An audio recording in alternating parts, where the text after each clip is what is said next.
So if the Niners lost, I had this like prop that I was thinking of, although I was just going to print it out on a piece of paper called a panic button. I was going to, okay, I think it's time to press this now, but we won, so I don't really have anything anymore. Exciting.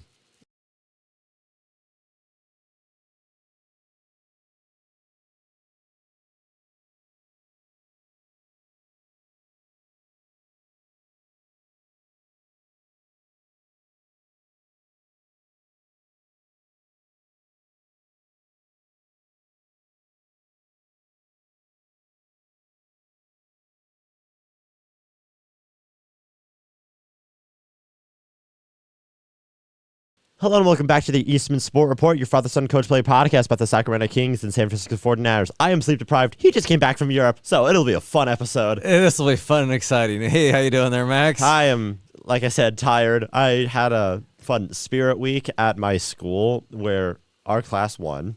Good job. We are the best class in the school, yes. Yes, just juniors. Mm-hmm. Junior class. Your class is good. Yes. And you did say, yes, we did miss a week of podcasting. 2 weeks-ish. Well, I missed a week. Mm-hmm. Because, sorry, I was in Europe on a business trip, so this is not my, you guys know this is my fun thing. So we fit it in when we can, and we do have other jobs in school. Of course. I was thinking. Anyway, I was thinking of getting my brother on, who we had on. I forget what episode. It was toward the end of season one. Toward the end of season one, on and try to talk to him about the Niners and what happened, and just have him being there. And like, okay, so Sam, what do you say? And you go like, I don't know what you're talking about, man. Anyway. Okay, so we do have 3 Niners games to talk about. Yes. We have one Kings game, preseason Kings game, and the second one we're recording on a Friday night. It's at halftime. Kings are up 58-55. That's a similar score to halftime. The Kings are up by 2 at halftime in the game a couple nights ago. Now they're up by 3 against the Warriors. Getting better. One thing I do want to say is that my friend Brendan, who is on my soccer team, talked to me today of, hey, did the Kings light the beam? And I went, no, it's a preseason game. It doesn't matter that much. Hey, what happened last time the Kings played you in a game that actually mattered? Oh, right. Klay Thompson missed every shot he took. Oh. Yeah, it's fun to talk to him about that. But anyway, we will give Brendan a shout-out because we do give shout-outs for Max's soccer team, whoever scores a goal. So in the first game that we've missed, Brendan scored 2, Jason had 1. Yes. And then in the last game, they scored 8. So let's go through the list. I had an assist. I finally got on the stat sheet. Max got it. I also had a hockey assist. Good job. But that's not going to be on the stats. So. Okay, so Brendan had 3. Jacob, who's normally the goalie, had 2. Jason had 1. Kenneth had 1. Zach had 1. There you go. There's your 8. So there's the shout-out to the players on Max's soccer team. When they get a win and you score a goal, you get a shout out. Exactly. Okay, there you go. I don't know what we're going to do when basketball season comes around, but anyway, we'll cover that in a couple months. Yeah. Okay. We'll cross that bridge when we get there. Okay, so we're going to start off with Kings basketball today. There was one preseason game we can talk about. Sorry, we're recording. We have not watched the one that's currently going. I probably could turn it on. I got the multiple monitors here. I don't know if you can see me. I got dueling screens here so that I can look at. Yes, I do have dueling screens to look at. The first one, though, I do have to say I watched part of the first game. DeMar DeRozan was perfect. Yeah. Like literally perfect. Literally perfect. 10 for 10 field goals. I forget how many he shot for free throws, but didn't miss a single shot that game. I'm actually looking up, make sure Max's memory was correct there. He was 6 for 6 from the field, 1 for 1 from 3, 2 for 2 from the free throw line. So that'd be totally 8 for 8, not 10 for 10. Or is that 10 points? 10 points. He did have 10 points. Okay, I was close. He got 10 points. Close. Yes, he did have 10 points. Actually, 15. Sorry. I don't know what the 10 was, Max. He did have a +8, which was the best plus and minus for the Sacramento Kings. He had +8 on the floor. Nice. Fox had +6. Keon Ellis +7 on that game. Kings starters played really good. The Kings have a solid, very solid top 6 when you add Monk to the starting lineup. So, I love seeing that. Was really good seeing the pick and roll between DeMar DeRozan and Sabonis. They didn't run any offensive plays in that game. It was all just, here's our major offensive system. Go out there and see what you guys can do. And they went out and did it. And, of course, when they were out there, they were up by 2 at halftime, like we said earlier. Of course, they didn't play the starters in the second half. So Because it's a preseason game. yeah. Now, I do have to say, from a Kings perspective, they do have a lot of injuries for like kind of their second string. So Kevin Huerter's out. He might be start practicing next week. You have Devin Carter, the rookie. He's out till at least January. You have Trey Lyles is out. I forget when Trey Lyles is coming back, but it's maybe about a month away. There's 5. I'm missing 3. Oscar, the Orlando Robinson, the third string center. So I'm like, and then there's the third string point guard, which is it Jaden McDaniels? No. McLaughlin, who's our third string? Jaden McDaniels. No. Isn't that the quarterback for the Washington Commanders? Yeah. Are you thinking of Boogie Ellis? No, not Boogie Ellis. He did have 10 points. Is it Jordan McLaughlin? Kings Jordan McLaughlin. preseason roster. He didn't play. I think it's Jordan McLaughlin, third string point guard. He's There's out. also Scalabrisiere who played pretty good. I forget who said it. He only played 7 minutes. Oh, there is Jalen McDaniels, not Jaden McDaniels. Yeah, so there is 2. We have, because there's the brother. We have one of them, but we have Jordan McLaughlin. I think is the third string point guard, right? Am I right? You're looking that up? Jordan McLaughlin. Is that our third string point guard? Sorry, everybody. Let's see who can find out first. Point guard, Max. Boogie Ellis. Point guard, De'Aaron Roster. Fox. And then there's Mason Jones just listed as a guard. There's Isaiah Crawford listed as a guard forward. Yeah, it's Jordan McLaughlin. There he is. He's technically on ESPN now, ESPN depth chart. He's listed as a 5th string shooting guard. I don't think he played that game preseason. No, he's out. So he didn't play the game. So like you have to go look at the depth chart. Now I can't. It's Jordan McLaughlin, who's Sorry, I looked he's up out. the Sacramento Kings preseason roster. Well, he should be on the roster, but he didn't play. No. Anyway, so we have 5 players out. Most of them are second and third string players. Kevin Huerter could, compete with Keon Ellis once he gets back. But I really like Keon Ellis in the starting lineup. I think Kevin Huerter comes off the bench with Malik Monk. You got 2 guys that come off the bench scoring. I like that, but we'll see what happens. Maybe If Kevin Huerter's coming off the bench and Malik Monk is coming off the bench, Monk is good, but who's going to be playing defense for the Kings? Is it Trey Lyles? Well, Trey Lyles can play defense too. Maybe that's where it's the who was the other one that I was Devin Carter? Jalen McDaniels is another one of our guys, and Jordan McLaughlin. Jordan McLaughlin is more of he's a really good defensive point guard.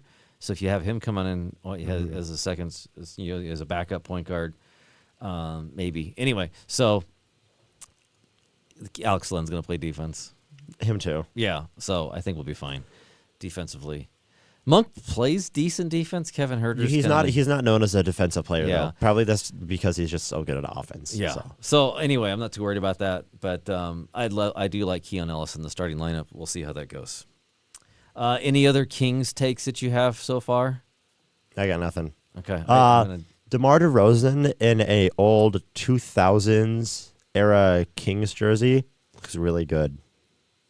Oh, the new the kind of their third. They're like throwback jerseys. They look really good. Oh, should I turn around for the jersey I'm wearing Sure. today? Okay, so let me turn around here. So this is my custom Niners jersey, like the first Niners jersey they'd ever got. So if I stand up so you can see it, and then if I turn around, see, it's the Eastman Sport Report. It's the Eastman jersey. So, okay.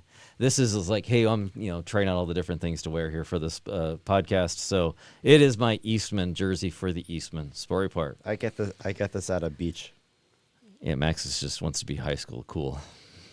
I didn't want to wear one of my jerseys because they only have like 3, and I'm pretty sure I've already worn. I haven't worn my Fox one yet. I've already worn most of them. I thought you wore Fox for one of our podcasts. I wore my purple Fox one. I haven't worn my black Fox one. Black Fox one. Yes. That's right. Sorry. Yes. Okay. So, we ready to talk Niners? Yes, we'll talk Niners. Okay. One thing I want to say is injury update for Ricky Pearsall. He is expected to return to practice. I think this is limited, or like limited because he's not fully healthy from being shot. But he's expected to return to practice next week. Well, Kyle Shanahan said he's healthy, but they want to see if he's ready to play before, because they can open his practice windows. You have 3 weeks to determine whether you're going to activate him or not. So it's like if he looks good, he's going to activate it. if you need a couple of weeks of practice because he didn't do a whole lot in training camp and he's been out, shot. So he had a shoulder injury before then, so he didn't practice a whole lot. He probably needs like 1 or 2 weeks. Like, do you really bring him out and start him against the Chiefs? I don't know. But my question is, with how good Juan Jennings is, do you really need another real good wide receiver? I think you would always take another good wide receiver. Okay, but at what point are you gonna say, okay, that's not the point. We have too many good wide receivers. Is that's a problem? That's a problem. That's not a problem. It's going to be a problem eventually. Eventually, but It's going to be a problem next year when we have to pay Brock Purdy. Well, like I've said, I think he's going to take less than people are saying. However, I still think it's going to be a lot of money. Yeah, it's still going to be probably top 5, top 10. I don't think he's going to take top money, but we'll see. Okay, so Niners game. We do have 3 Niners games to cover. He didn't watch the New England Patriots game. Sorry, I was in Europe and Belgium and sleeping during the time of the game. And you couldn't watch YouTube TV. He tried. He tried. Texted me. I literally tried. Shoot, I can't watch it. I did go back and watch highlights. So anyway, I could talk a little bit about the highlights for the Patriots game. I could talk stats all you want. Niners just dominated that game they were up 20-3 at halftime, and the field goal that the Patriots got was like right at the end of the halftime, like last play before halftime. So it was 20-0 for a while. Fred Warner is just a beast. I think that was the one where he had the interception and returned it for a touchdown, just grabs it out of the air and runs it back. Pick six, yes. Yeah, awesome. Also, pick six, yes. Hi, Mom. That was the game where Brock Purdy went, ugh, and hi, Mom. That was funny, yes. So, awesome job. That was good there. Okay. I was sitting there. I was sitting there with my mom, your wife, and she started laughing really hysterically when she saw it happening in slow-mo and what how she does. Yes, that was funny. Niners didn't do great in the second half, but they were already up 20-3. Both teams scored 10 points in the second half. I'm concerned with how the Niners are playing in the second half of games. Yeah. But it being against the Patriots wasn't that big of a deal because the Patriots aren't very good. Well, the other thing is when the Niners have turnovers. Like the Niners had in that game, they had a fumble and an interception. So like two turnovers. When we go to the Cardinals game, we had 3. Yeah. Now and then you won last night and you had 0. So turnovers are kind of a big deal when you get them. So turnovers are really big. Defense was good in this game. Oh, gosh. Of course, you're only playing the Patriots. Sorry, Max's job is just going to talk over Max coughing over there. So I don't have a cough button, or I do, but it's too far away. Yeah, it's not in the arm's reach. So anything else to add about the Patriots game? I wish I took notes. I wasn't thinking about taking notes. I was just having fun, relaxing, and doing it. Okay. I do notice when I was by myself and I was watching the names, I did watch the entire thing. I sat there and watched the entire thing. I don't talk a lot besides when I'm with you. Yeah. Because like you're the sports guy besides me and our family. Yeah, so we actually talk back and forth. But normally, like if we're just watching by ourselves, we don't talk during the game. Unless they're like being really stupid, and then I start.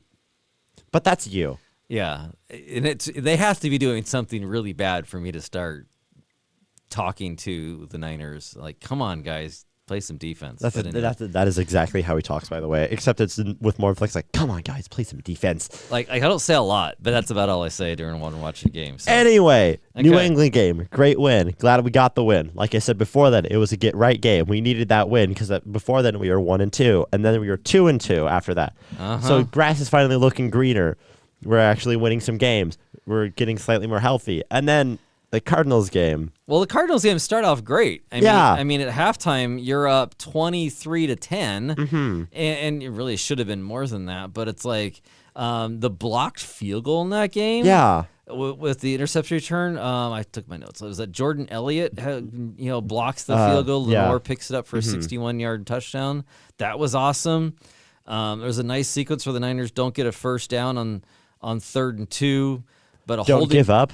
Yeah, but a holding penalty moves them back 10 yards to make it 3rd and 12. So that's kind of funny. It was 3rd and 2. There was a holding penalty, so they moves them back, makes them 3rd and 12, and then they get hit 12 yards to Ayuk, and then the play and that drive results in a field goal. So it's like, hey, they actually kind of a penalty actually helped them that game. Did it? Yeah, well, at least that drive it helped. And then that was also the game in the first half where our special teams can't tackle, so our kicker Jake Moody has to tackle, and he got injured. Yeah. We'll hear that again later.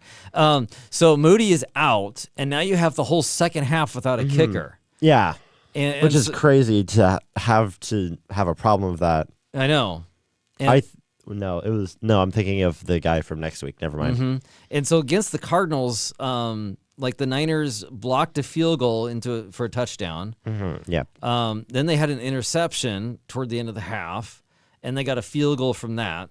So that put them up 23-10. So it was a little closer than you'd probably want on that. Like when the Cardinals got there, that's right. Kyler Murray had this, like the first two plays of the game. First 2 plays of the game. Three. First 3 plays. Third play of the game, Kyler Murray has like a 50-yard run. Yes, 50 yards touchdown. So the first play, at least for their drive, Niners went 3 and out. Kyler Murray to pass to, was it Tyler McBride or Trent McBride? Trent McBride, yes. For 22 yards to midfield. And then Kyler Murray ran for 50 yards for a touchdown. And you're like, great, we're down 7-0. We eventually come back and get up 20-7. 23-10. Yeah, it was like we got up to 10. And then they got another field goal in there. But then the block field goal interception, I thought that was the turning point of the game. And we're up 23-10 at halftime. The Cardinals start the game, or start the second half with a 3 and out. And you're like, okay, here we go. And then the second half. Nothing. Yeah. So this is the way the Niners only had 4 drives the whole second half. First one, interception. Second one, because they didn't have a field goal kicker, they went for it on 4th and 23. Yeah. Of course, they didn't get it. I thought Brock Purdy could have just tried to arm punt it and just throw it up really high. Well, but somebody has to intercept it for actually to happen. Well, I think they were trying to arm punt it when they threw it to Ayuk, and he missed it, because even if you get if you get 15 yards, at least you turn it over there versus 15 yards down the field. That's what I think they're trying to do. But anyway, they turned it over on downs. Now, of course, you're up 23-13 at that time, and you're like, okay, turn over downs not bad. But then the Cardinals got on the score touchdown. The next drive, you have fumble. That was a Jordan Mason fumble near the goal line. Yeah. So, like, Jordan Mason, we go down we actually have a good drive going. We go down all the way to the 12. To the 12. And it's like, okay, we're actually playing well. And then Jordan Mason. Down to the 8, sorry. Down to the 8. Jordan Mason has his first fumble of his NFL career. Worst timing. Yeah. He fumbled at the 12. That's what I said. They got to the 8, but he had a -4 when he fumbled. Anyway, so, yeah, they fumble. Like, at this point, you're up 23-21. You're down there definitely in field goal range, even if it's Wisnowski. Your punter can kick short field goals. Like, okay, at least you'd get some points there. No, they fumble. And then the Cardinals got to get a field goal, take the lead 24-23. Then the Niners start to drive, and the third play of the drive, Brock Purdy doesn't throw it fast enough to George Kittle. He gets tipped, or he kind of tips Brock Purdy's arm gets tipped as he's throwing. Ball goes awry, interception. So, again, recap, the Niners had 4 drives in the second half. Interception, turnover and downs, fumble, interception. One thing I do want to say, both of those interceptions are not Brock Purdy's fault. Those are his offensive line's fault for not being able to block the linemen. Well, one of them was a QB, one of them was an almost quarterback sack who smartly hit his arm because he's about to throw. So he interrupts the pass, which turns into interception. The other one, Brock Purdy makes a throw, which then gets tipped by the defense. By the defensive line. That is not Brock Purdy's fault. He is throwing the ball where it should be. And the last one where he gets hit on the arm, I actually think that's a little bit of Brock Purdy's fault. If you go back and look at it, they sent one more player than the Niners had for to block. So the Niners offensive line, you can't have one person block 2. Like, that's impossible. So they let one guy go, and Purdy's got to throw quick, and he didn't throw quick enough. So I actually think that one is a little bit on him. It looks a little funky because it's got tipped, more like a tipped ball. Yes. But he's got to throw faster. Like, even if you're throwing it faster than throwing it away. If you're throwing on the ground, you can't throw an interception there. You got to throw it. And Kittle was wide open. Like, throw it to him like a half second earlier. You complete it, and maybe you go down and, different story of the game. But that's just horrible. In the third quarter, that was the game where I told Max, like, where was that? We were up 23-13, and I'm like, Max, this feels like the Rams game again. I may not have said it in that tone. Am I a little more agitated? This feels like the Rams game again. Yeah, that's probably how I said it. He said it like that. Yeah, that's about, Anyway, other things here that I got from that game. Anything else you want to cover from the Cardinals game? I was thinking during the Cardinals game, okay, every single Monday after school, I wear my Niners jersey to school because only if they win, though, because you're not going to wear your team's jersey to school after they lose because that's just inviting people to make fun of you. Yes. And it's like, okay, cool. I also did this for the Rams game. First half, I'm thinking, okay, cool. I can actually wear my jersey again because I wear it during game days. It's just school. Nope. I have my hopes and dreams crushed. Yeah. I do say some interesting things, since this is Coach Player Podcast, interesting coaching things. So that's right. I actually wrote down starting the fourth. Hold on. Just keep talking. Okay. The Cardinals were driving, and that's where I said, if this feels like the Rams game. Can we finish this game? We had no kicker, so we need touchdowns. There's only one offense and only one touchdown on offense so far, because one of them was the blocked field goal returned. Interesting things, though. The Niners played a lot of 5 defensive linemen, which is not normal. Some of them worked, some of them didn't. Okay, I think we're good. But things were doing really good with. I think it's interesting when they do 5 defensive linemen, kind of to stop the run. They did give up a touchdown 2-point conversion, but it was kind of like a 1-yard run. But anyway, 5 defensive linemen was kind of an interesting kind of coaching thing, seeing how the Niners are playing things differently from a coaching perspective. Niners were, you can drive momentum. Mason fumbles. We had first and goal. How hard. James Conner on the Cardinals, he was running good, especially in the second half. Yes. Like, he had almost nothing in the first half. I think he had less than 10 yards. And I think it was like 70-something in the second half. So Conner he was running good. Our Niners defense looked kind of wore out in the second half because they weren't tackling him really good. I think it was because of the heat. Oh, that was a really hot game. That was like the triple digits game. Yep. And then Arizona Cardinals, they practice in Arizona outside. They're used to it. The Niners don't. And, that was the game where the Niners asked to wear their white jerseys, and the league said, no, you scheduled red, so you're doing red. But they did change to their white pants. I think they almost made too big of a deal of it in their head, but they started fine. Yes. It's just that I think the heat really wore down the Niners in the second half. Either that or they just couldn't finish drives. Add that all together, it's probably a combination of all that stuff. So I'm trying to search something, and I said it out loud. Like, how do I phrase this? So that's all I have for the Cardinals game. From one aspect, that made them 2-3. It's very, very disappointing that they lost that game. I'm like, it's very similar to the Rams game, where the Rams game, I didn't think they were going to lose it till 30 seconds left or something like that. This one, I'm like, it was beginning of the fourth. I thought they might have a chance to losing this, but I still didn't think. I thought even when they got that last drive, they're down by 1. Purdy would go down and get a game-winning drive. He only has 4 in his career. He needs more. If he can do it. I thought it was a good opportunity for him, but hey, you throw an interception, not going to work. Did you find what you're looking for? I'm going to talk about it a little bit. Okay. Something else to talk about. Okay. Seahawks game from last night.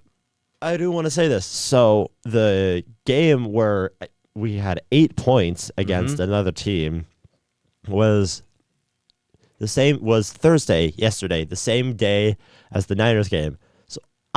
We got home at 8 o'clock. We turned off all the notifications on our phone. The only thing that I knew that was going to happen was a really long touchdown pass to Deebo Samuel, because that was the first notification I saw for my fantasy team. And I went, oh, I have to turn all that off. Yeah. So I turned all that off.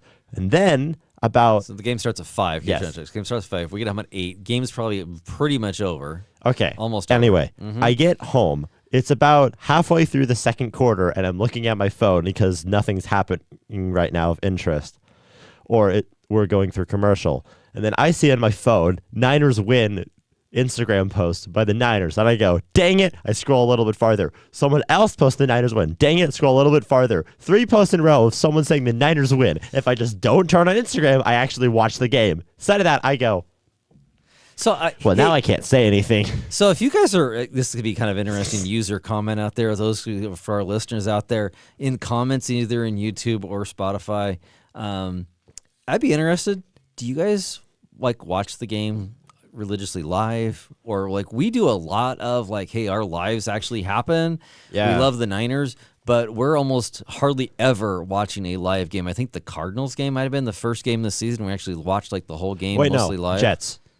Oh, the very first game of the season? Yeah, the Monday night game. I think, no, we were late with that because you had soccer practice. Yes, but I think we caught up toward the end. We ended about the same time. So anyway, we usually skip commercials. So we hardly ever watch live Niners games, which means we have to turn off all notifications, and then Max goes in. Anyway, but it's kind of interesting. It's also a thing of when we went to the Niners Saints game 2 years ago. I was like, I can look at my phone. I'm actually in the stadium. It doesn't matter. I know. It's like stuff on your phone is not going to be faster than what's on the field. Anyway.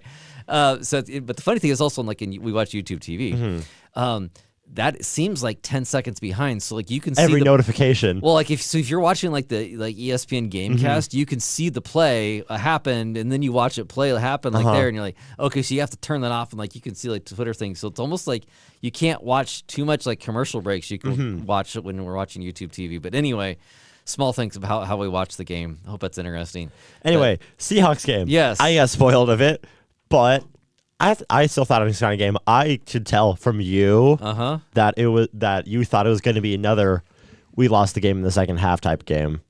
Well, I think we made it way too close than we needed to in the second half. Especially when the Seahawks scored. They scored 14 points, so 2 touchdowns in the third quarter. We were up 16-3. But then at 16-3, that's 3 field goals. Oh, back to the Cardinals game. Sorry. The Cardinals game, not only did we have 4 turnovers or 4 things we didn't do anything with in the second half. There it is. We were 1 of 6 in the red zone. So our red zone offense, and we have other stats for other previous games, but the Cardinals were the worst. 1 and 6 in the red zone. So now the Niners are getting down there, and we have a backup Wright as our kicker. He did make all of us kicks, so awesome job, Wright. He was doing the right job, right? Okay, there's your pun for the day. He wasn't wide right. He was not wide right. We did not. Yeah. Anyway, but like you go down there in the feet, and we're getting like, okay, we got 1 touchdown, which is a really long one, the Debo. But then it's like, okay, 3 field goals. When are we actually going to score touchdowns? So that was a little disappointing the first half to me. Like, hey, we're not getting the touchdowns. We're getting field goals. Love the score that we're up by 13, but yeah, we need a little more than that. I thought some interesting stats. So the TV had this on the stat. I thought that was interesting. We know Purdy is way underpaid. Yes. Okay. He is the... Okay, hold on. I wrote it down. He is not the 30th most paid quarterback. Yes. He's not the 40th. He's not the 60th.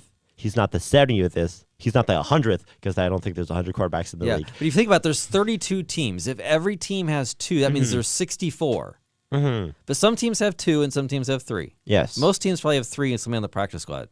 I don't know if this includes your practice squad, but go for it. Do you remember what the number is? I think it was 82. 81. 81. He's the 81st highest paid QB. 81st. And he's starting.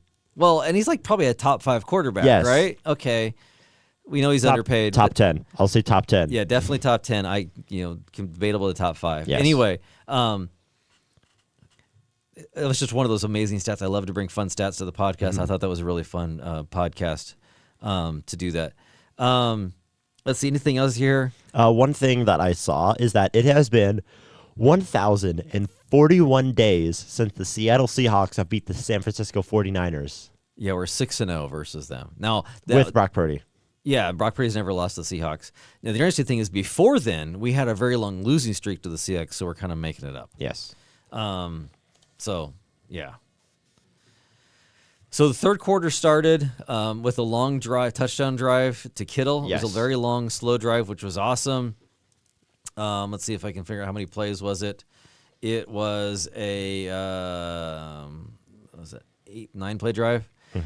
So nice, good, long, slow drive going down the field, and we finally got a touchdown in the red zone. So that was awesome. Yes. Up 23-3. And so you're up 23-3, and I'm starting to feel comfortable. Like, Max knows the score. I don't. I'm finally starting to feel comfortable. Like, okay, like when we played the Cardinals last week, we only got up by 10. Yes. It wasn't much more than that we were up. And they're like, okay, we're up by 20. Yeah. I'm feeling comfortable. Feels good. Feels good. And then the ensuing kickoff. There was a touchdown return all the way. Yeah. Special teams again. Okay, I said this to you as well during the game. The special teams for the Niners has never been good. But they haven't been bad. They've always just been there. You don't have to worry about them. Yeah. They're just there. They don't make now, mistakes to lose the game. Yes, but now they're actually just bad. Because like the Rams game. And also, the Super Bowl, we had a blocked Field goal. extra point. Okay, We had a blocked extra point that made it so then the Chiefs could take us to overtime and win the game after that. Yeah. Now we have all of this happening where our special teams can't make it so then the defense can do their jobs easier. They're giving up big plays to the other special team units. We're also losing kickers like pennies. Like Moody. The only reason Moody's doing a tackle that get injured is because it's a long kickoff return. And in this game, said it earlier, he gets injured toward the end of this game with his shoulder making a tackle. Like the only reason kickers are making tackles is because the other 10 players aren't doing their job. So special teams is a problem. I mean, we did have the one blocked field goal against the Cardinals return for a touchdown. That was the Amador Lenore. He's a starting cornerback. Yeah. Then Jordan Elliott starting defensive lineman. Why are they on the special teams unit? It's because everyone else is so bad. Yeah. So, our special teams needs to get way better. The special teams is something that they're not special. I don't know what happened. Did we have a special teams coach that we lost to someone else, and now we had to? Well, the funny thing is we had the Niners' first special teams coach when Kyle Shanahan got here was not very good. So they fired him after a couple of years of being bad. Then they brought in Brian Schneider, I think, is their coach right now. They took him from Seattle. And he was really good in Seattle. It's like I don't know if like Kyle Shanahan doesn't do. Do they not practice special teams enough? Like, I don't know, but, like, Kyle Shanahan, like, he says, like, I don't want my special teams just to not lose the game. Instead of saying, hey, we should make this a really good part of the game, I think he doesn't focus. I mean, this is personal opinion. I don't know how they practice, but I think because he says that, he puts the bar so low that it's like he doesn't say, I want you to be this good. I just want you to be not bad. Yes. And so you're like, if you just want to be not bad, the only way to go from there is bad. Like, if you say, hey, I want you to be a plus, then if you don't hit that mark, then you're, like, not bad. You know, if you're saying you don't want him to be bad, just not bad, the only way to be worse from that is to be bad. Yes. So I think they need to change their focus on special teams a little bit, and we'll see how that's going there. So after that, you get the kickoff return. Yes, Niners continuing on with the Niners game. go four and out. They'd get one first down, then they'd get another one. Then Cardinals or Seahawks go down and score another, but this is a long touchdown drive, 13-play drive for a touchdown. Yes. That makes it 23-17. That's when I get a little worried. I could tell. I was a little worried at that point. Didn't know what's happened. And then right after that, we go 3 and out. Yeah. Not looking good for the Niners. Yes. Now, at that point, then all goes back to the back to the Seahawks. This is when something great happens. Is this the one? I'm pretty sure it was that one. I'm looking to see when it was.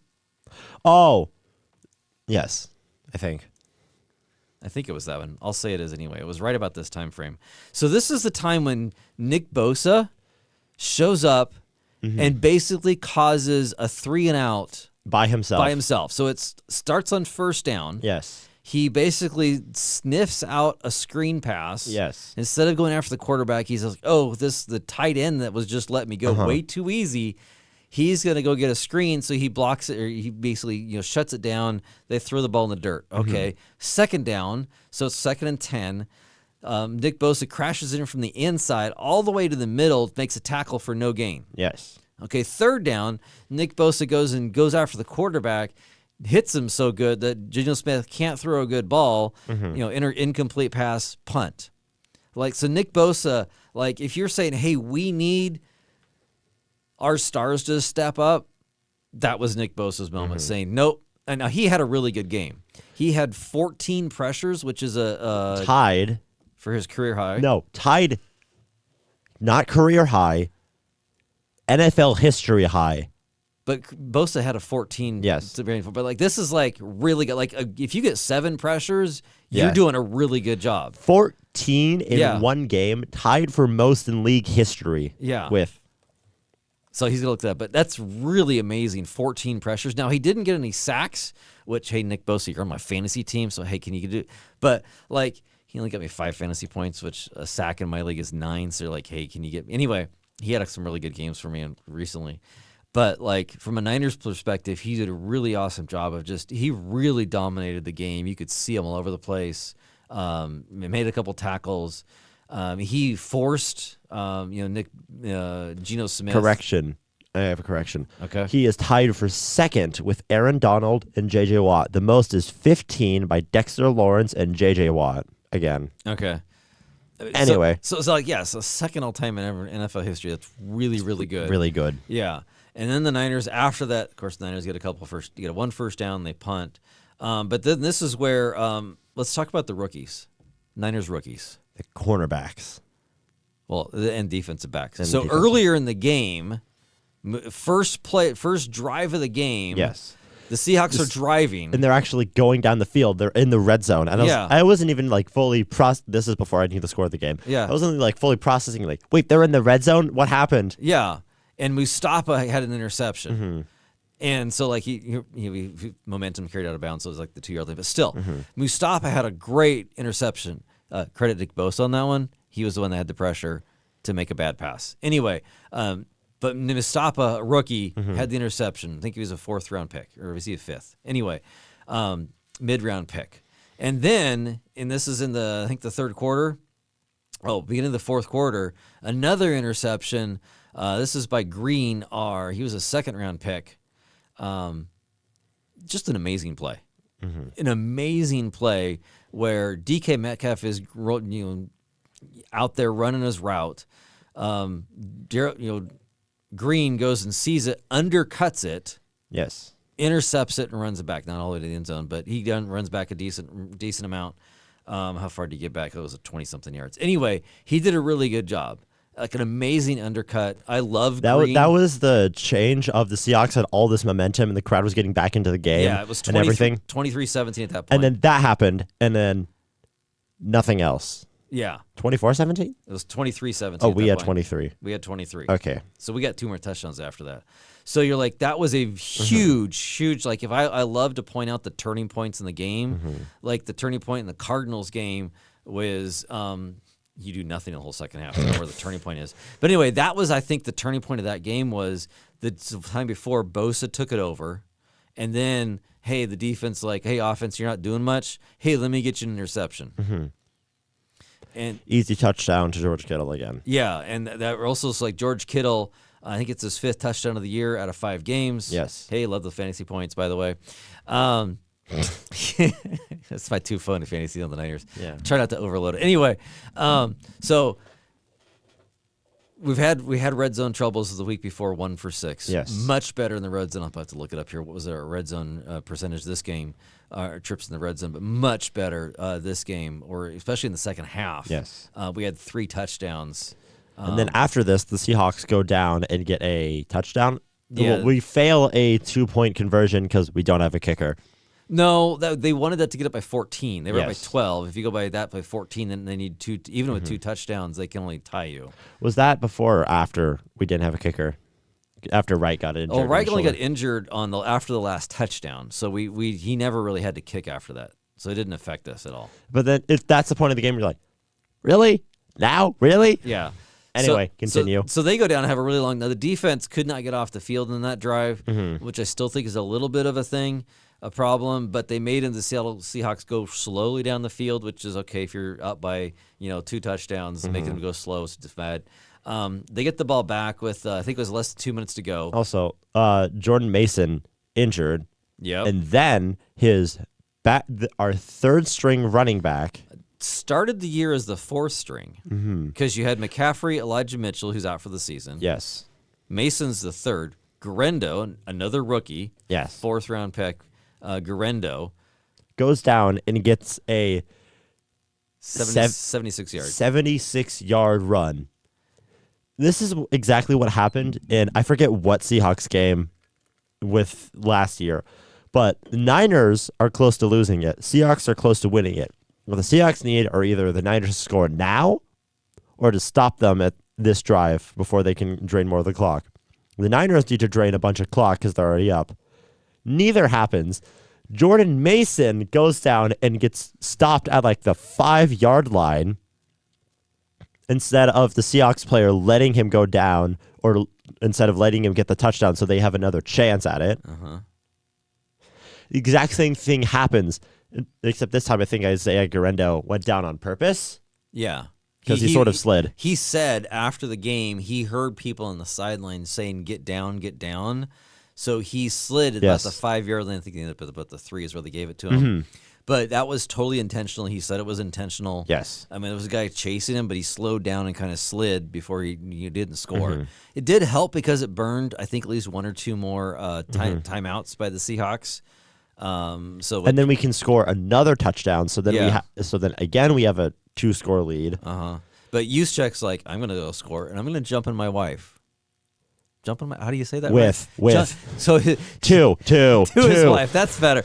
Late night here. So Juszczyk's wife and Kittle's wife are in the end zone. So Kittle scored in that end zone. He goes and jumps in there with Juszczyk. Both their wives are there, kind of like the Lambeau Leap type idea.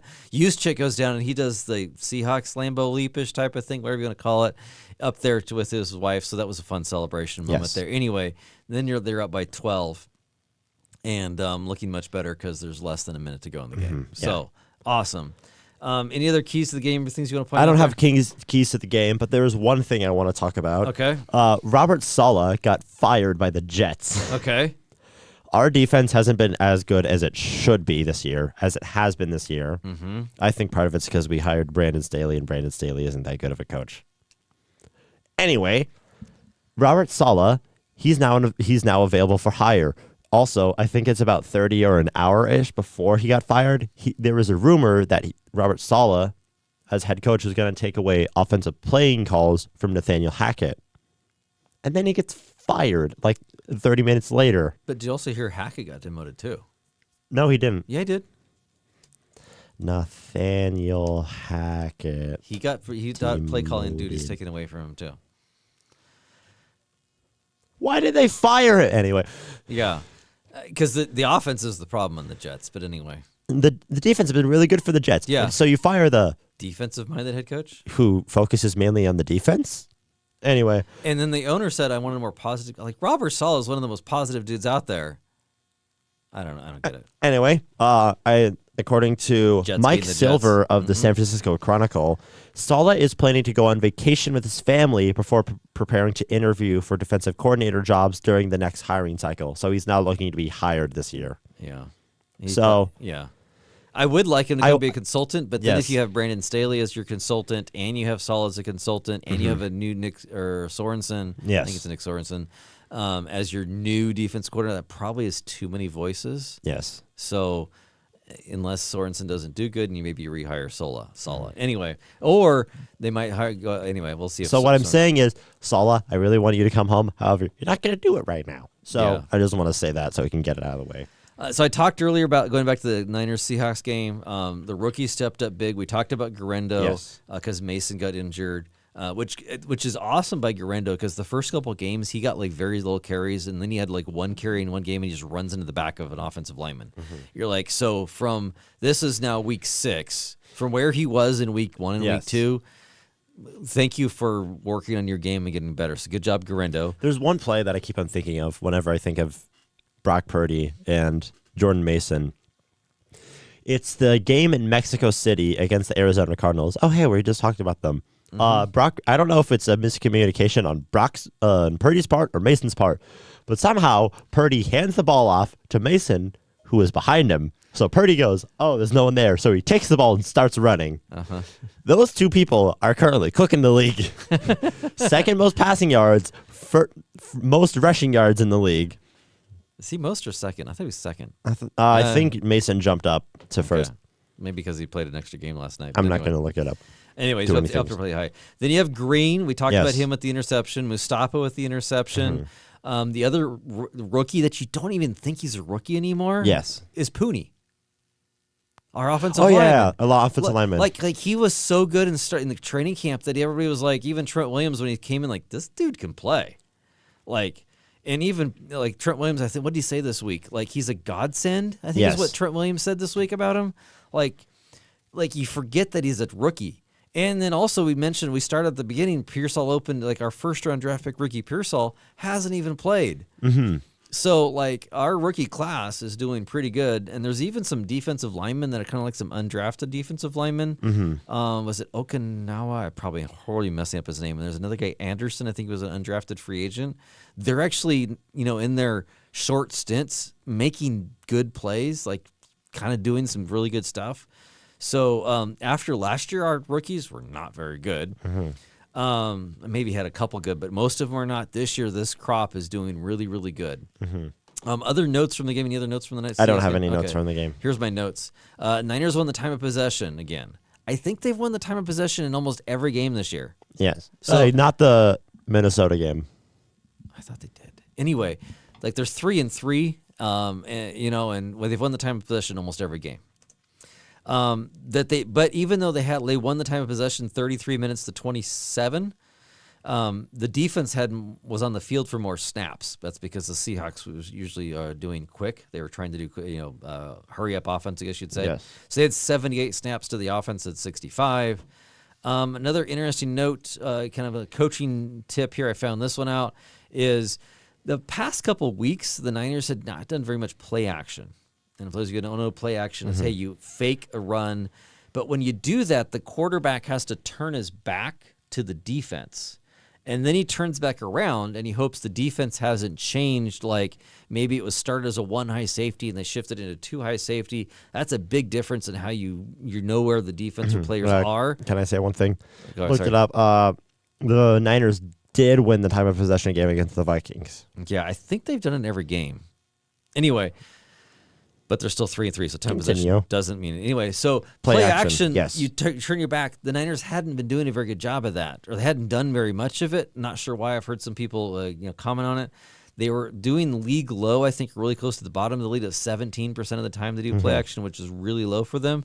So they did a lot more of that this game of play action. 29% of their snaps had play action in yesterday's game against the Seahawks. Purdy has 12 games in his first 3 seasons with over 120 passer rating. I quizzed Max for this last night. Do you remember who it was he's tied to? Russell Wilson. There it is, Russell Wilson of the Seahawks, because he was in the stadium against the Seahawks. Yes. That was the interesting part there. Also, the interesting part is a lot of people say this was true the last couple of years where the Niners were the number 1 team in YAC for like 4 or 5 years in a row. This year they're not. They're 31st in YAC. And who are we?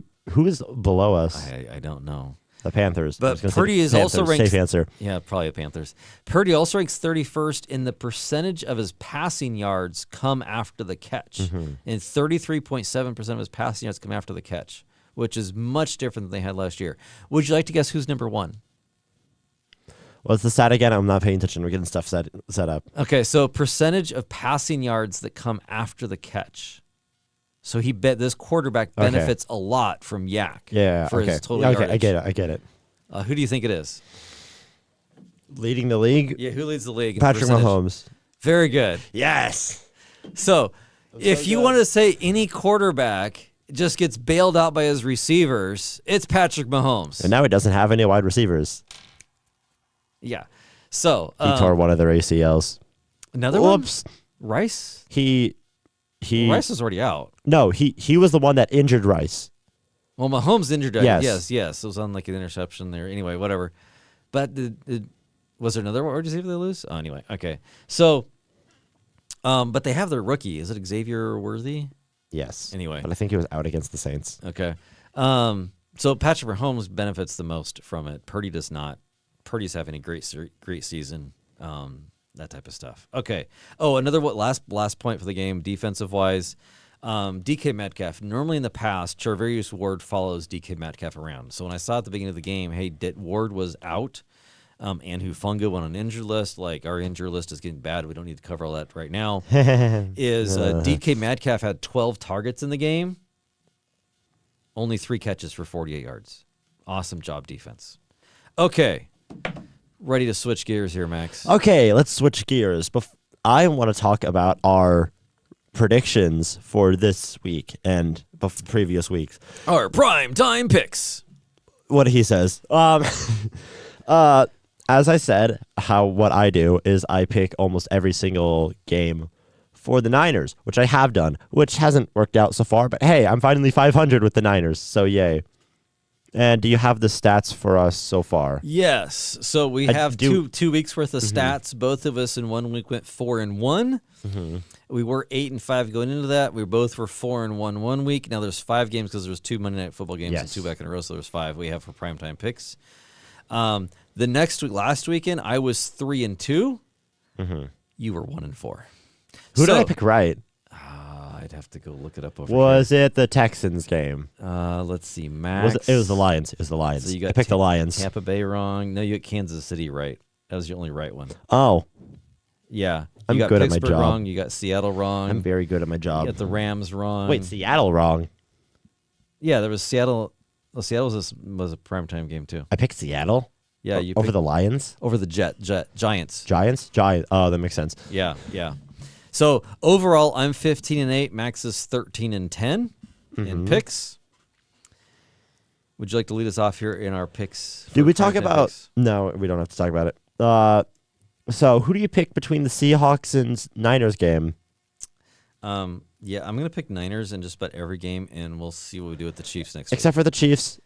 I still might pick them against the Chiefs, but because the Chiefs aren't playing good, but the Niners aren't playing good because Patrick Mahomes has 6 interceptions in 4 or 5 games. Yeah, 6 games, and those are the ones that actually counted. 5 games, yes. Yeah, those are the ones that actually counted. Ha ha ha ha ha Yeah. ha ha ha ha ha. That joke is so original. I've never heard that joke before. You want to keep saying it over and over and over. I know. And I want to over keep. Well, if you go online, you see tons of people online. Like every week, they get a very critical call at the end for the Chiefs. Okay. Anyway, next game. So we like to do 4 games because it's more teams to talk about and more football to talk about. We love football. Yes, 4. But one of the games for primetime this week is the Niners game. Yes. So we had to choose what do we think the best game of the season is going to be. And if I looked at this at the start of the season, I would go for the week. Yes. And if I looked at this at the start of the week, league, season, I'm tired. For this week, week 6. If I looked at this at the start of the season and said, yeah, that game would be interesting, past me would go, you're just crazy. Who are you? Who do you think you are? Anyway, Baltimore, Washington. Yes. Commanders versus Ravens.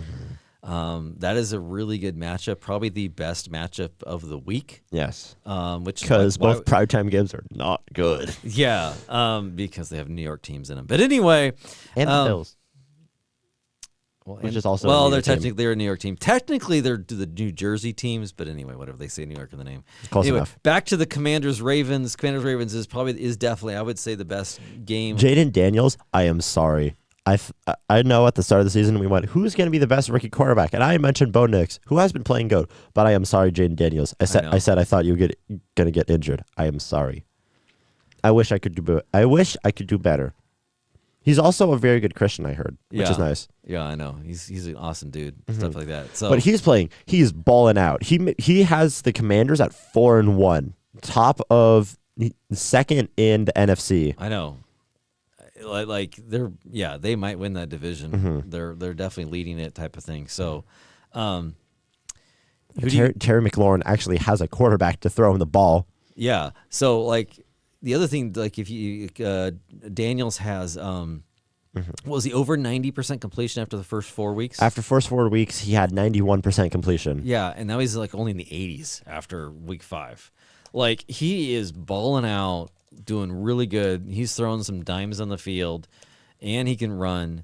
But he can throw way better than he can run. He is at 77% completion percentage. Anyway, so he went down a little bit.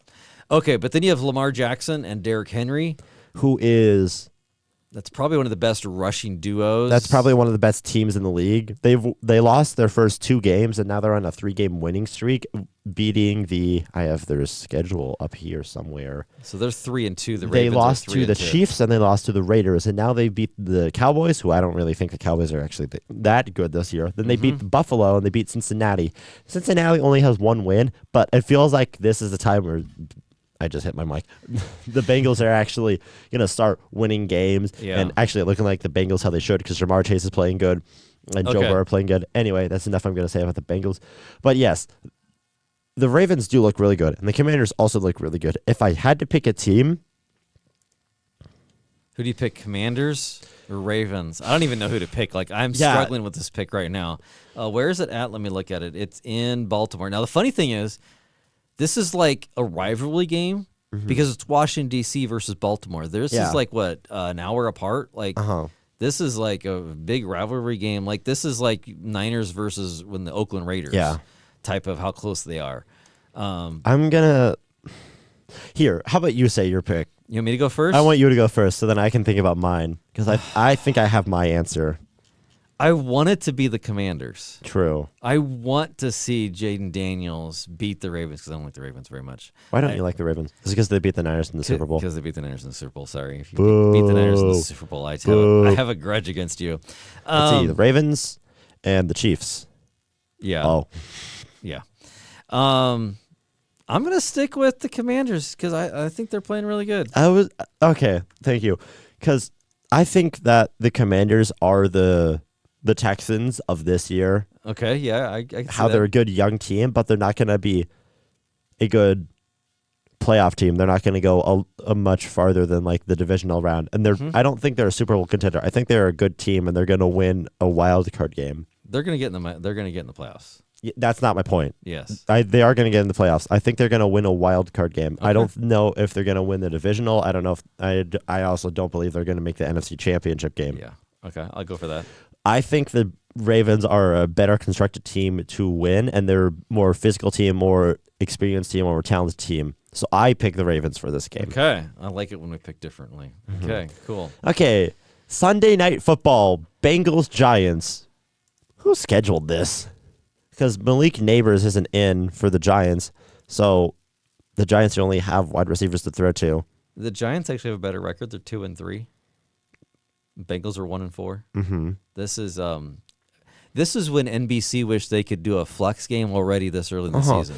Imagine the Baltimore-Washington game Sunday Night Football. That'd be a great game for Sunday night. Oh, yeah, rivalry game right there. They're so close together. No, you got the New Jersey Giants versus the Cincinnati Bungles right now. Bungles? Yeah, if I call them New Jersey Giants, They don't deserve New York yet. Yeah, they don't deserve New York right now. Okay, I don't have much to say about the Giants. I already said some stuff about the Bengals. I'm just going to say my pick. I think the Bengals are going to win. I don't think the Giants are good. They are slightly better than expected, but they are still not good. I think this is a get-right game for the Bengals. Yes. And they're going to come out, and they're going to win this game. So, there you go. Anyway. Last one, Monday Night Football. The Buffalo Bills versus the New Jersey Jets. You also don't deserve New Jersey. You just fired Robert Saleh. Yes. So this is technically two sort of New Yorkish teams. Mm-hmm. So another kind of close game. Mm-hmm. Division game. Bills versus Jets. Josh Allen versus Aaron Rodgers, which should be good, right? No. Okay. 40-year-old Aaron Rodgers is not. 40-year-old Aaron Rodgers, who is on piles and piles of ayahuasca, is not the same. Okay. I'm not even sure what an ayahuasca is, but okay. It's some hallucinogenic. Okay. I picked the Bills for this. They are a better team. Josh Allen's making it done with himself and James Cook, and I forget who's on their defense. Damar Hamlin, he had an interception once. Yeah. Yes, I think the Bills are going to win this. I think this is more of the Bills' defense. The Bills' offense is going to get some stuff done against the Jets' defense, which is good, but the Bills are still going to be able to do stuff against them. Yeah, I don't think the Jets are going to be able to do anything against the Bills. See, that's strength versus strength. It's like they're good offense versus the Jets' good defense. It's a really good offense versus a really good defense, and a league average offense or league average defense versus a bad offense. Yeah, well, bad right now. I don't know if they ever. I mean, they should be better. Should be. Normally, when you fire your coach, the first game after the team plays way better. Like when the Raiders fired their coach last year, they went out and played amazing the next week, and you're like, where was this? So I do think the Jets will come out and play a really good game. Now, I don't know if it's going to turn to the rest of the season, but the first game, they're probably going to play really good in this first game. But I'm not going to pick them. I'm picking Bills. Sorry. Yeah, they are going to play a better game. However, no. They're not going to win. Anyway. Sorry. So that is our predictions for this week. Okay, that was our Primetime Picks on the Eastman Sport Report. Okay. Do you enjoy doing this? Yes, I do. Okay. Now it's time for Max's Top 5. Okay, top 5. Currently, I think the Niners are finally back in the top 10. I think they are ranked number 10. I don't think they're any higher. There are a lot of teams that are that are playing better than them. If the Niners played against some of these teams, I think they could beat them. However, they are 3-3, which is not good. Point is, okay, number 5. I have the Washington Commanders. Commanders up that high. They're 4-1.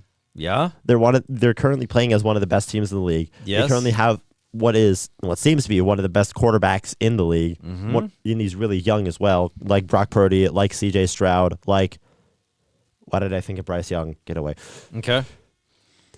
But he's playing really good. They have really good running back in Brian Robinson. They have a really good wide receiver in Tarek McLaurin. Their defense is actually learning how to play defense. Their offensive line is surprisingly decent.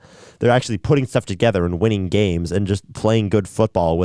They're not a great team, like I said. They're not going to go out and win in the NFC Championship game or a divisional, but they are just a good team. They're winning a lot of games. Okay. Number 4. So that's why they're number 5. Number 4, I flip-flopped these for a little bit before the show started because I went, well, they're kind of close, huh? yeah, they're kind of close. Okay. So 4 and 3 are really close to me, but number 4, I have the Baltimore Ravens. Okay. Which is, hey, they're playing against each other. So that might change the rankings. I might just switch them. I have the Ravens there because they are 3-2. They've won the same amount of games as the Niners, but they've been winning more games than the Niners, winning against better teams than the Niners. Yeah. Because the Niners, who's the best team that we beat? The Patriots, Seahawks. the Seahawks, Yeah. and who have the Seahawks beat? The Patriots, And the Giants. the Giants. Oh no, they lost to the Giants. I don't have the Seahawks schedule. Don't worry about it. Let's move on. A banged up Dolphins team. Yeah. I forget who they won. I forget who they beat in the first game of the season, but that one. Okay, so Ravens are 4. Yes. So Ravens are 4 because they're beating better teams, like how they beat the Bills. They beat the Cowboys, who are halfway decent. They're actually playing, and they're actually like looking good. They have Lamar Jackson, definite top 5 quarterback in the league. They have Derrick Henry, definitely top 3 running back in the league. They have a really good defense with Kyle Hamilton. They have the second best kicker in the league, and Justin Tucker, who finally learned how to kick 50-yard field goals again after going 0 for 2 of them in the first few weeks. Finally hit one against the Bengals, which made it so then the Ravens could go into overtime with them. So yes, that's what I have for the Ravens. Next. Derrick Henry is number 2 to Jordan Mason number 1, in case you want to know. Yes. And rushing yards. Go ahead. Number 3. I'm saying talent-wise. Number 3, I have the Houston Texans. Texans. Okay. I just realized I don't have... No, I'm not going to say it. I don't have the Lions on this list. Who cares? Okay, Texans. I have 3. the Texans number 3. They have... I'm going to say top 10 because I don't know where CJ Stroud falls right now because it's the second year in the league. He is playing really good. He has Stephon Diggs. He has Tank Dell. He just got injured, but I should know his name because he's on my fantasy team and he's playing really Collins. good. Nico Collins. Why did I think of... I was thinking who the Nico Bills Collins, plays. he's like a really tall wide receiver. Yes, he's doing really good. And their defense is also playing good. So all of these teams are really good on offense and defense, which is how top 5s work. But they're playing really good. They beat the Bills. Good teams beat the Bills. Yeah. Okay. So they're playing really good. It was a really close game against the Bills as well. And I think the only reason why the Texans lost that game is because the Bills made some bad coaching decisions at the end of the game where they threw, where you're in your own end zone-ish. You're in your own red zone on the opposite side of the field. And you decide to throw 3 passing plays in a row. Why? I don't know. Anyway, this isn't about the Bills. Texans are playing really good. They are able to squeak out a win against a really good Bills team as well, who isn't in the top 5. I think they're number 6. This is hard to rank. It is. Okay. Keep going. You got number 2? Number 2. Kansas City Chiefs. Okay. The Chiefs, the only reason why I have them here, if they played any of these teams, besides maybe the Commanders, I'd think they lose. I think they're not a good team right now, but they're 5-0. When you're 5-0, you got to be toward the top, right? You have Patrick Mahomes, who isn't playing his best, but he's Patrick Mahomes. You have Travis Kelce, who isn't playing his best, but he's Travis Kelce. You have there's only two teams in the league that are 5-0. You have Juju Smith-Schuster as your number 1 wide receiver right now. Wait a minute. But I don't know what the Chiefs do, but they just win. They play ugly, they play dumb, they don't play well, and they're 5-0 and they're winning, and they pay off the refs. They've beat the Ravens by a toe. They beat the Bengals by 1. They beat the Falcons by a controversial call. They beat the Chargers by 7. They beat New Orleans by 13. These are not close. These games should not be as close as they are for a 5-0 team who just won the Super Bowl. And yet they are still winning games. They are still 5-0. At the end of the day, you're paid to win. Yes. Yep. So. And again, as I say over and over again, the Chiefs are in the AFC West. You have the Broncos, who are behind you, who are 3-2. You are 5-0. And the Chiefs are the Chiefs. It doesn't matter what they do in the regular season. If they get to the playoffs, that's when you start worrying about them. And like right now, you could almost put an X next to their thing in the standing. They're going to win their division. Like there's no way they're going to lose to the Broncos, the Chargers, or the Raiders in that division. No way. Unless Patrick Mahomes gets hurt. Even then, they still might win. But the Chiefs are inevitable, as I'm saying. Yes. Anyway, number 1, best team in the league right now is... You can probably guess it. It's the Minnesota Vikings. Sam Darnold. I am sorry what I said about you at the beginning of the season. I'm sorry what I said to Jaden McDaniels and Sam Darnold. Now, you didn't have your best game against the... Who was it? You didn't have your best game against New York in London. However, you still won the game. The Vikings have beat the Jets, not the Jets. They have beat the Jets. They beat the Jets. They beat the Giants, who aren't that good. And then they beat the Niners. They beat the Texans. They stopped the Houston Texans and made them only score 7 points. They beat Green Bay. Now, Green Bay almost came back in that game. But they've beat 3 teams that I would consider being the top 10 of the league. And they're 5-0, and they're looking really, really good. Justin Jefferson feels like he actually has a really good quarterback besides Kirk Cousins when he decides to learn how to throw football in October. You have Jordan Addison playing really well. You have Aaron Jones playing really well. Their defense is actually playing defense. The purple people eaters are actually purple people eating. I don't know what the Vikings did. I don't know why Sam Darnold is like this. I think he actually got it into a good situation, and it isn't the Carolina Panthers or the New York Jets. Now he can show why he was a number 1 overall pick. The Vikings are good. Yes, they are. And they're on bye this week. Sam Darnold's playing really good. Even like if you're fantasy-wise, he's been doing really good fantasy-wise. He's my backup QB to CJ Stroud on my team. I'm very happy I picked him up as my backup QB.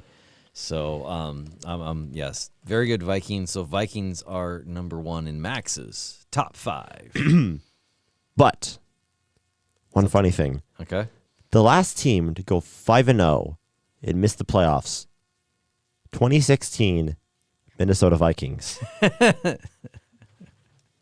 That's all I'm saying about them. Okay. That's all, and that's all she wrote. Okay.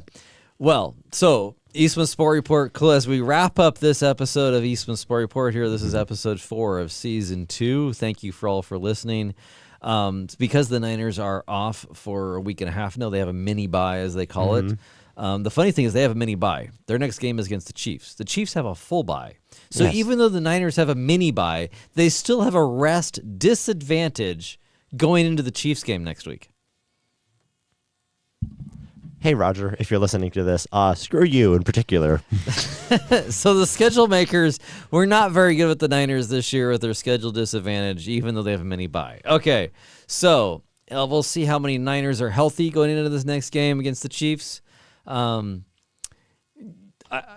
This is the game we're going into the season. We were like, this is the game that if we lose this, I don't know how the Niners season goes. well, if we lose, it's not the end of the world. Like, if this is like the only game of the season where even though the Niners at the beginning of the season, they were predicted or they were favored in every single game this year. That means including the Chiefs game. I don't know if they will be going into the next game when that actually happens, but at the beginning of the season, they were favored. This is probably the only game the rest of the season where I'm like, I don't know if I'm going to pick my Niners. Yes. In a picks. But I do think they can win. Like, I totally agree they could win this game. Because the Chiefs aren't playing good. Yeah, so I do think it can happen. I don't know if they will. I do think it's a bigger deal for the Niners to beat the Chiefs than the Chiefs to beat the Niners, because the Niners need to beat the Chiefs just to prove they can do it. It is at Levi Stadium. Yeah, so Brock Purdy needs to beat Steve Spagnuolo's defense. And their defense is keeping them in games. So the Chiefs are playing good. So we'll see how that game wraps. Go get the Niners in a week and a half. Yes. We'll probably have a podcast after that sometime that week when our schedule allows. Again, we thank everybody for listening. Is there anything last thoughts you have there, Max? Okay. We thanks everybody for listening. Thank you for listening to the Eastman Sport Report. We'll see you all next time.